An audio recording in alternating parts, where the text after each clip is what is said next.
Good morning. Well, now we're gonna be some Valtra mods. Gonna be straight piping it.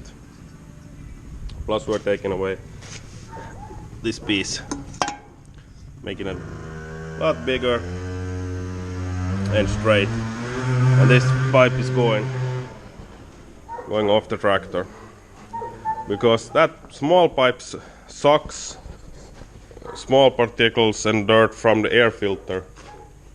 So we are out on the fields, you get plenty of dust and it will suck out the dust. But after we're going only on roads with this, it's not any necessary to have it. So we're just gonna be straight piping, just like the setter is, and have some nice turbo sounds, noises.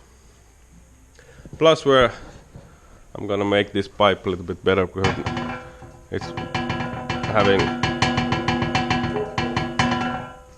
that kind of sound when it was on idle, and it was annoying as fuck.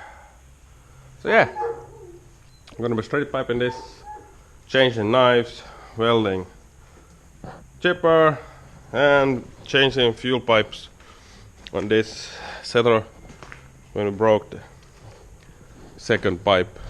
So I have to take the intake manifold off it and change the pipes on that one. So that's up for today. Let's make some noise, guys. Kato.